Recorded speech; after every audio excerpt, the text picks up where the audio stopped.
Hello, my name is Judy Zorn. I'm the Executive Director of the Great Lakes Chamber Orchestra, and welcome to Tuesday Talks.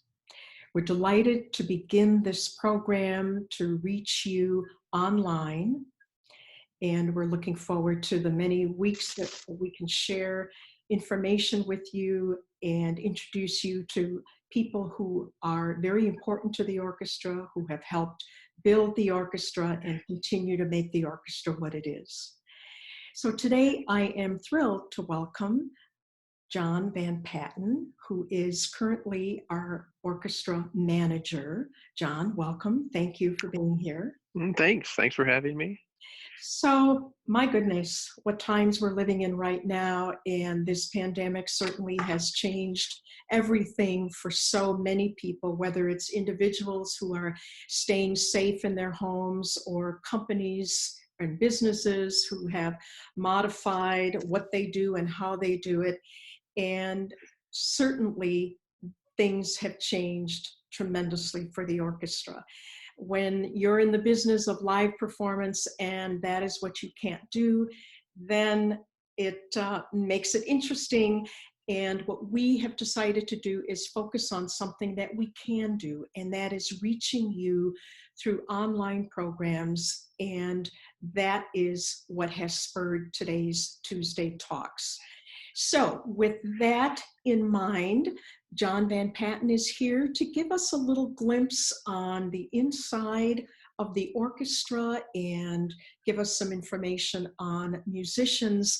But before we begin with all that, John, why don't you tell us a little bit about yourself? All right. Uh, I am a violinist. I started learning to play the violin in the fifth grade.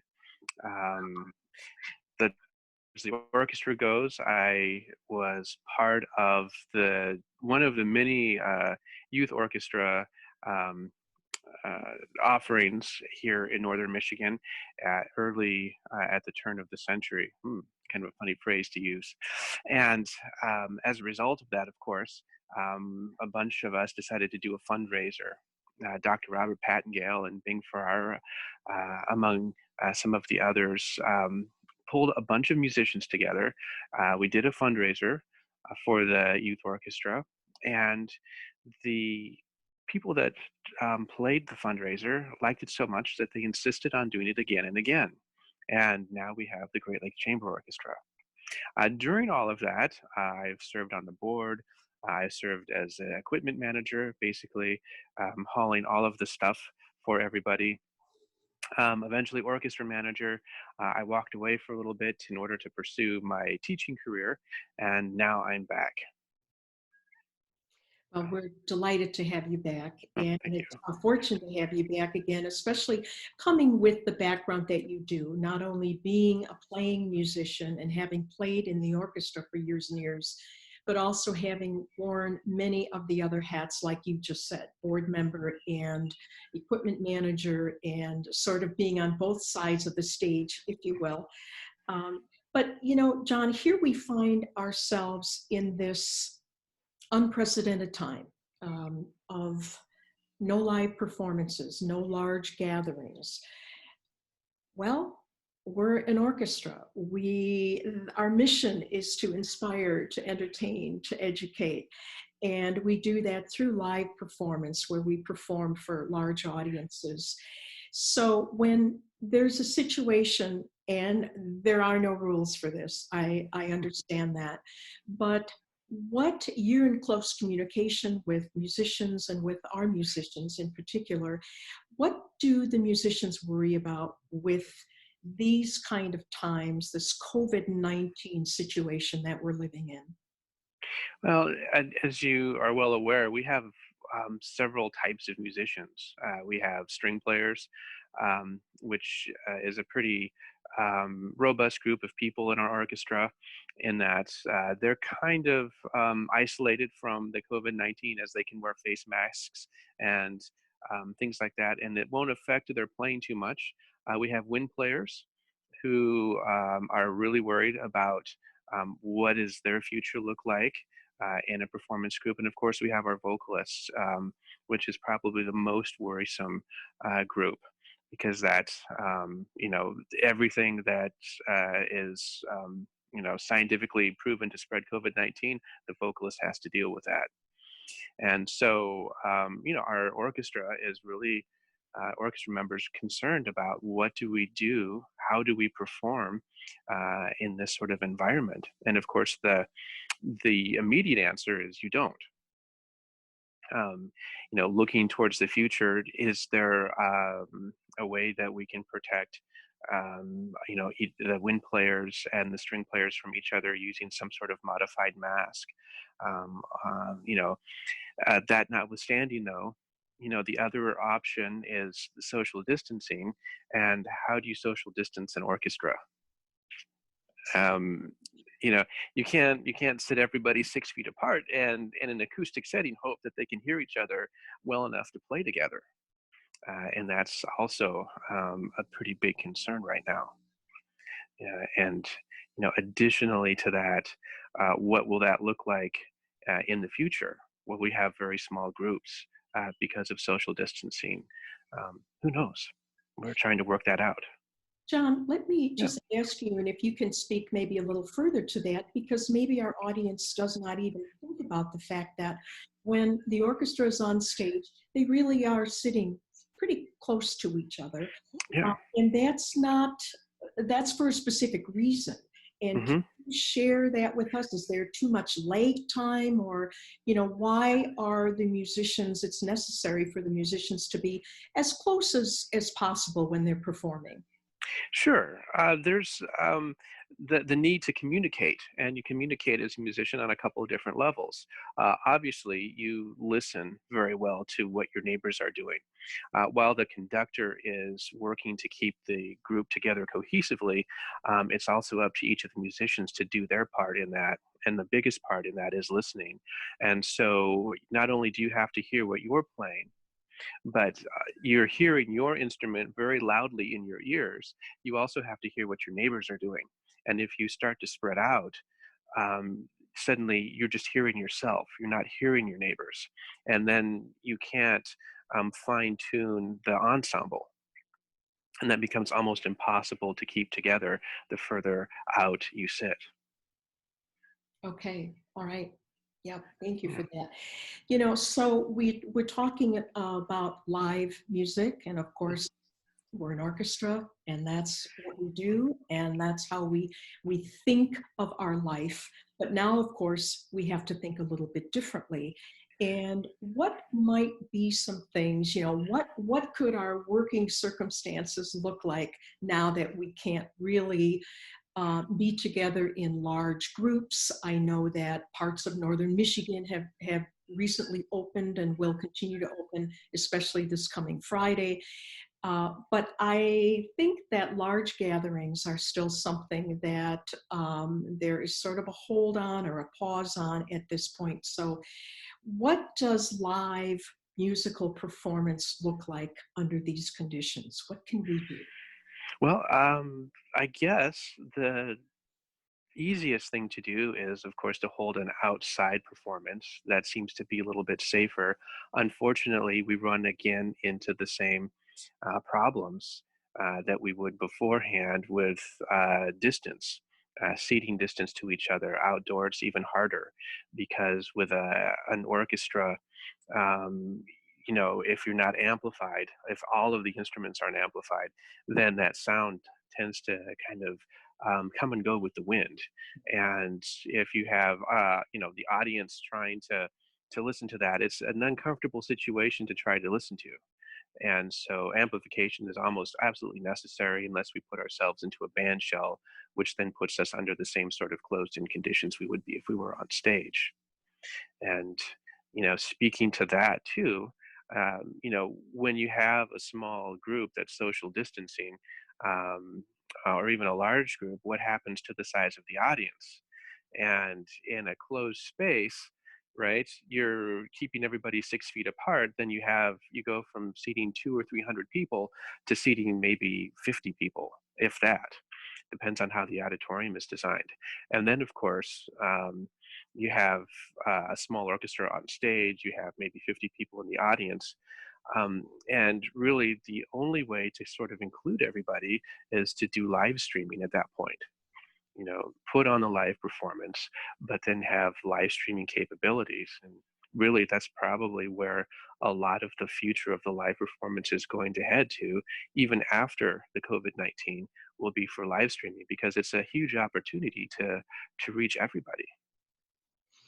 Yes, interesting you're using the word opportunity, and I agree with you wholeheartedly and believe that this is an opportunity for orchestras and many other organizations to sort of reinvent themselves, if you will, and think of other ways that they can do what they do. And we are so fortunate in that, we're all about music and we bring music into people's lives and we still can do that. It's a little bit different than that live right now kind of experience, but we can do some things online. And in fact, we are developing some online music programs. And maybe, John, you could take a few minutes and tell us a little bit about the Little Bay concerts, that project that is new for the orchestra and that is just being developed.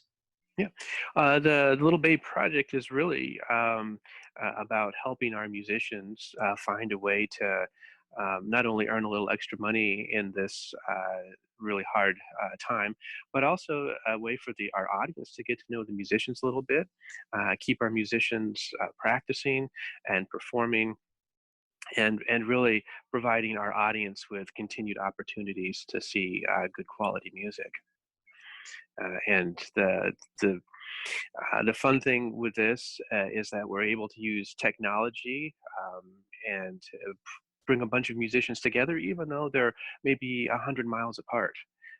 And if you take a look at our first offering on the website, we'll have four of our musicians are playing the Princess Leia theme that was arranged by another musician, and it's a really fun production. And all of the musicians I know had a lot of fun putting it together.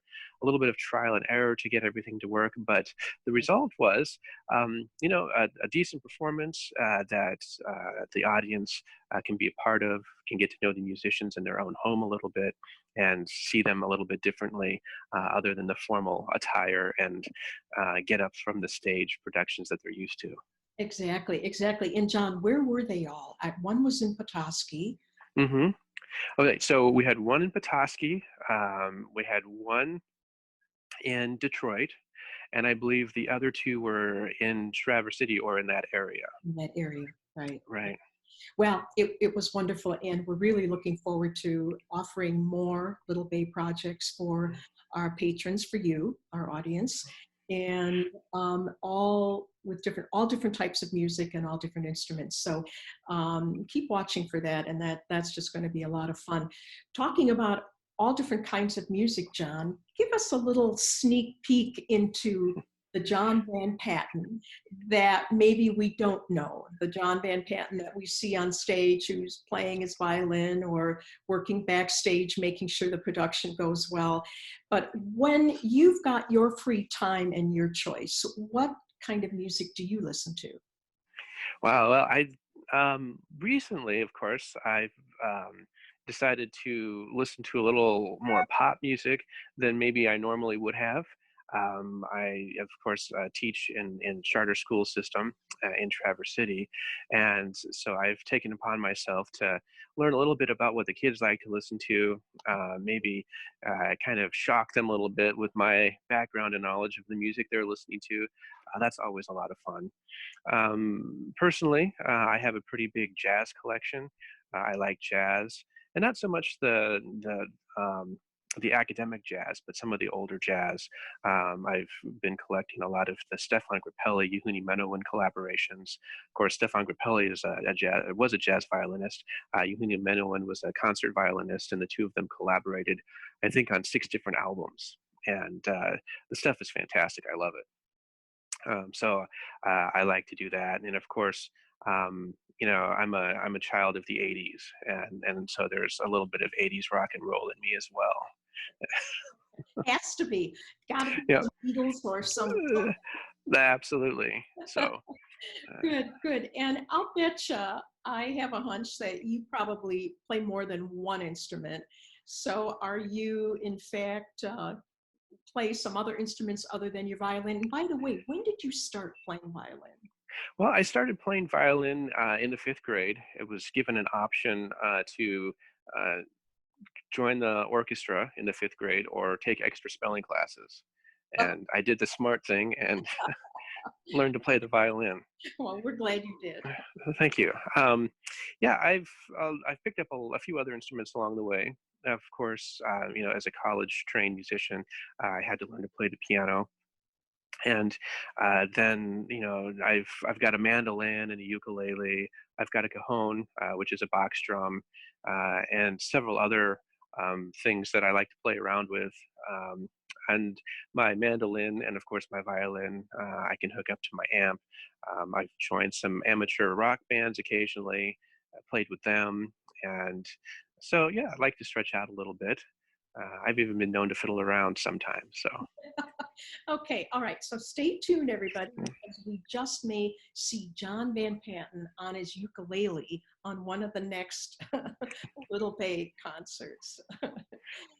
Well, um, we've talked a lot about what we can do as an orchestra and what it can't do maybe right now for the time when we're still sheltering in or at least beginning a slow process of re-entering.